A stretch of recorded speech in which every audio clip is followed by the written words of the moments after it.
This is not a story about justice.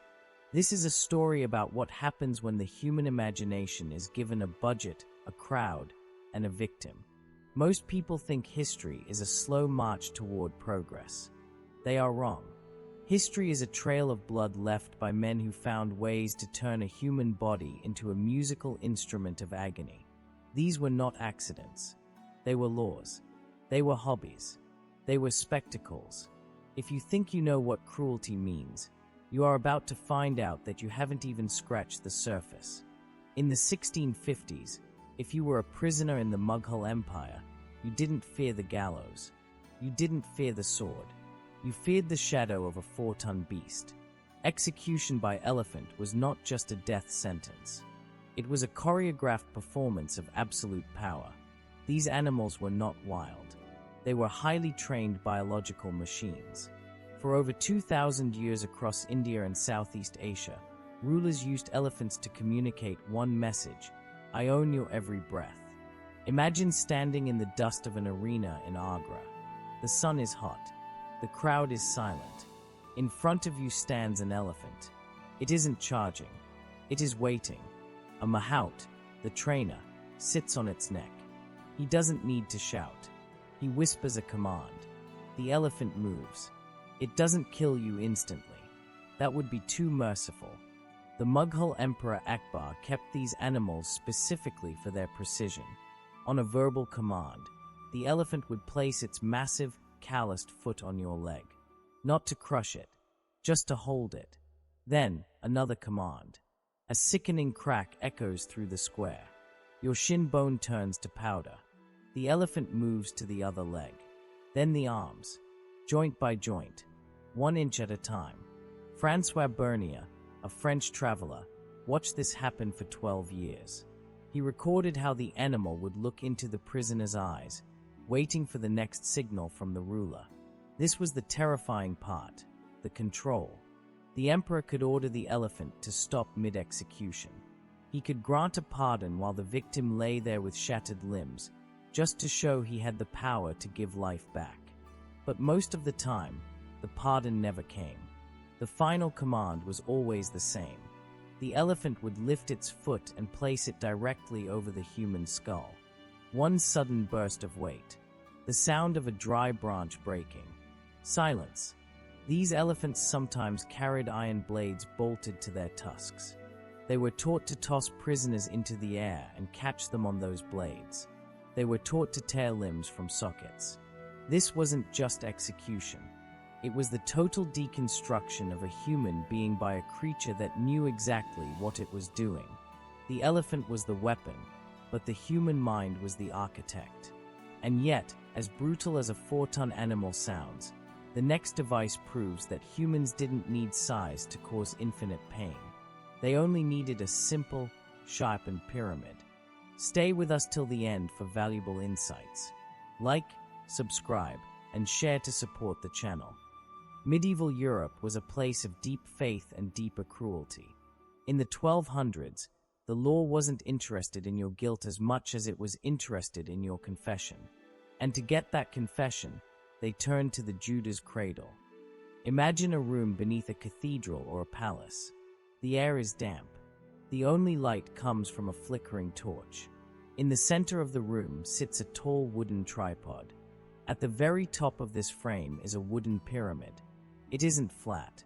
It is carved to a sharp, needle-like point. The guards strip you naked.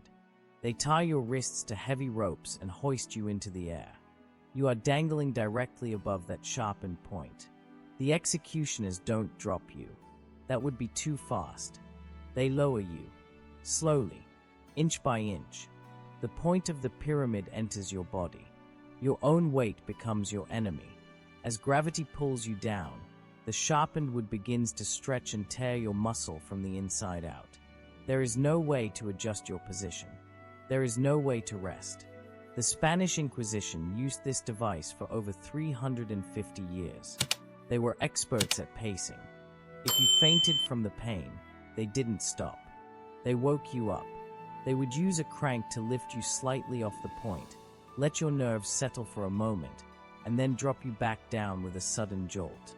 This went on for hours, sometimes days. But the pain wasn't the only killer. Hygiene did not exist in these chambers. The Judas cradle was rarely cleaned. The wood was porous. It soaked up the blood, the sweat, and the filth of every prisoner who had sat on it before you. If the internal tearing didn't kill you, the infection did. Within days, your blood would turn to poison. The men who operated the ropes didn't see themselves as monsters. They saw themselves as civil servants. They took breaks. They ate lunch while prisoners screamed. They went home to their families at night, leaving the victim suspended on the pyramid in total darkness. Every time the prisoner moved, every time they breathed, the point drove deeper. It was a death of 1,000 microtears. It was designed to break the spirit before it broke the body. And yet, this was just the beginning of what the law allowed. Because while the Judas cradle worked from the inside, the next methods focused on the skin and how easily it could be removed. The Assyrian Empire did not hide its cruelty. They turned it into art. Between 900 and 600 BC, if you rebelled against an Assyrian king, your death wasn't just a punishment, it was a billboard. They called it flaying. We call it being skinned alive. This wasn't a messy, chaotic act. It was a surgical procedure performed by experts. They would start at the head or the feet. Using small, razor-sharp flint knives, the soldiers would begin to separate the dermis from the muscle. They didn't want you to die. Not yet. A dead body doesn't feel the air hitting exposed nerves. A dead body doesn't scream. King Eshneserpal II was particularly proud of this. He didn't just tell people about his victories. He carved them into the stone walls of his palace at Nimrud. Those carvings still exist in the British Museum today. They show soldiers meticulously peeling back long strips of human skin while the victims are upright, their eyes wide, their lungs still pulling in oxygen. The human body is surprisingly resilient.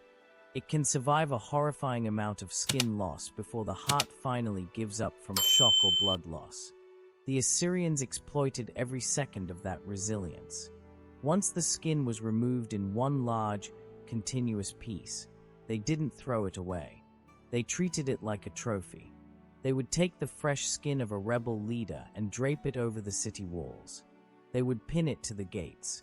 They wanted the next generation of rebels to see exactly what color their leaders were on the inside. Imagine walking toward a city and seeing the sun-dried, leathery remains of your friends hanging like tapestries in the wind. This was psychological warfare at its most primal. It worked.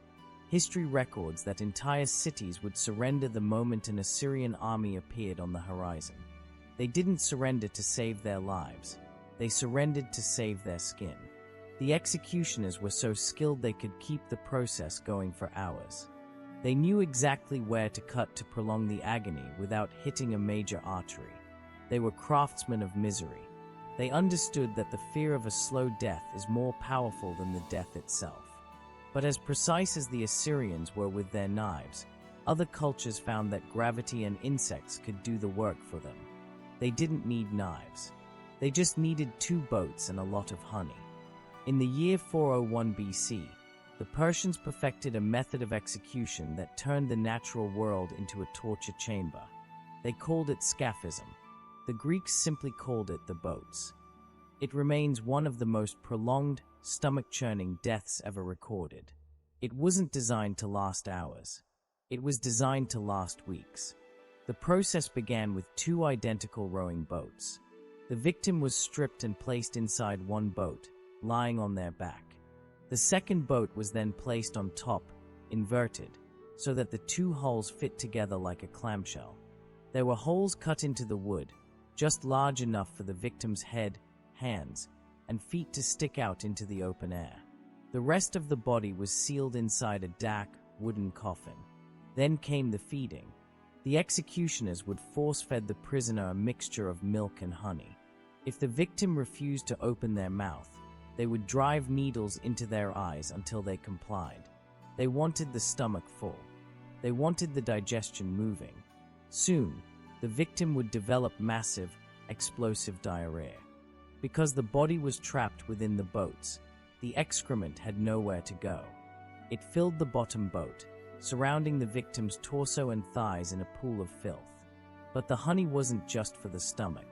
They smeared it over the victim's face, ears, eyes, and genitals. Then, they pushed the boats out into a stagnant swamp where the water didn't move and the sun beat down with unrelenting heat. The smell of the honey and the waste acted like a beacon. Thousands of insects, flies, wasps, and beetles descended on the boats. They crawled into the victim's ears and nose. They laid thousands of eggs in the honey-coated skin. When the larvae hatched, they didn't look for food elsewhere. They began to eat the living flesh of the prisoner. Inside the boat, the lack of light and the presence of moisture caused the victim's skin to rot. The vermin began to burrow deep into the body, breeding inside the intestinal tract. The person was being eaten from the inside and the outside simultaneously. The most horrific part was the duration. Every few days, the executioners would row out to the swamp to feed the victim more milk and honey. They didn't do this to be kind. They did it to keep them alive so the insects wouldn't run out of fresh meat.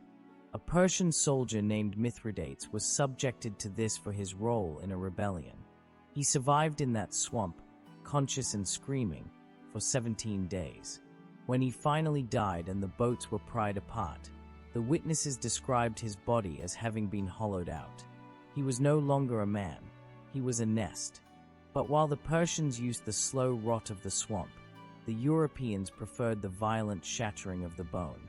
They didn't want to wait 17 days. They wanted to hear the sound of the hammer. If you lived in Europe between the 1200s and the 1800s, the most feared sound in the city square wasn't the scream of a victim. It was the heavy, metallic thud of an iron bar hitting a wooden wheel. This was breaking on the wheel, a punishment so standard it was used for 600 years across France, Germany, and Russia. The setup was simple. A large wooden wagon wheel was laid flat on a scaffold. The prisoner was tied to it, their limbs stretched across the spokes. To make the breaking easier, the executioner would place wooden blocks under the prisoner's joints, the wrists, the elbows, the knees, and the hips. The executioner then stepped forward with a heavy iron-shod bar or a hammer. This was a professional at work. He didn't swing wildly. He followed a rhythm. Crack. The first blow shattered the forearm. Crack. The second turned the elbow to splinters. The crowd watched as the executioner moved systematically around the body. In Germany, a serial killer named Peter Nias was subjected to this in 1581. The court ordered 42 strikes. For 3 days, they broke him bit by bit. The goal wasn't to kill the person, not yet. The art of the wheel was to shatter every major bone in the body while keeping the skin intact. Once the bones were nothing but jagged fragments inside the meat of the limbs, the executioner would braid the victim. They would weave the shattered arms and legs through the spokes of the wheel, twisting the body into shapes that no living human should be able to take. Then, they raised the wheel on a tall pole. The victim was left there, perched in the sky like a broken bird. Because no vital organs were hit, many people stayed alive for days. They watched the sun rise and set. They felt the wind. And eventually, they felt the crows. Birds would land on the immobile, shattered bodies and begin to feed on the eyes and face while the victim was still breathing. In France, they kept this practice until the Revolution in 1791. In Russia, it lasted until 1830. For centuries, this was just the law. It was a Tuesday afternoon entertainment for families. But as brutal as the wheel was, it was still a physical death. The next method, the one that takes the number one spot, went beyond the physical. It was a systematic attempt to erase a man's humanity over 18 agonizing days. It is the most documented, extreme execution in the history of the Western world. On July 10, 1584, a man named Balthazar Gérard changed history. He walked into the house of William the Silent, the leader of the Dutch revolt, and fired 3 bullets into his chest. William died instantly. Gérard ran, but he didn't get far. The guards tackled him before he reached the city walls of Delft. What followed was not a trial. It was an 18-day descent into the deepest pits of human cruelty. The authorities didn't just want Gérard dead. They wanted to see if they could break a human soul. Night 1. They stripped him and whipped him until his back was raw, bloody meat. Then they did something psychological. They smeared honey into the open gashes and brought in a goat. The animal's tongue, rough as sandpaper, licked the wounds until the cuts were ripped open again. They did this repeatedly. The following days were a masterclass in pain management. They wanted him conscious. They encased his feet in shoes made of raw, uncued leather and strapped him to a chair next to a roaring fire. As the heat rose, the leather shrank. It acted like a slow-motion hydraulic press, crushing his feet and cooking the flesh inside. When they finally pried the shoes off, the skin came with them. His foot bones were visible, scorched and white. But Gérard wouldn't talk. He wouldn't beg. He told his captors that if he had 100 lives, he would give them all to kill the prince again. The executioners escalated. They branded his armpits with red-hot irons. They dressed him in a shirt soaked in high-proof alcohol and set it on fire while he was wearing it. They used the strappado, a pulley system, to jerk his arms out of their sockets, leaving him hanging by dislocated shoulders. On the 18th and final day, the spectacle moved to the public square. Tens of thousands gathered. The executioner used a red-hot iron glove to burn Gérard's right hand, the hand that fired the gun, down to the bone. Then, using glowing pincers, they tore strips of flesh from 6 different parts of his body. While he was still alive, they began the quartering. They cut his abdomen open, pulled his heart from his chest, and according to official court records still kept in the Dutch archives, they threw the beating organ into his face. Witnesses swore under oath that his lips were still moving in prayer when the heart hit his skin. Only then did the axe fall to take his head. Balthazar Gérard's execution remains the most extreme documented death in Western history. It was 18 days of systematic destruction. Every entry on this list was real. Every entry was legal. Every entry was watched by people who went home afterward and ate dinner. The most terrifying thing about these stories isn't the weapons, the animals, or the fire. It's the fact that in every single one of these chapters, the monster at the end of the story was us. If you enjoy dark untold history, subscribe because we uncover what others won't.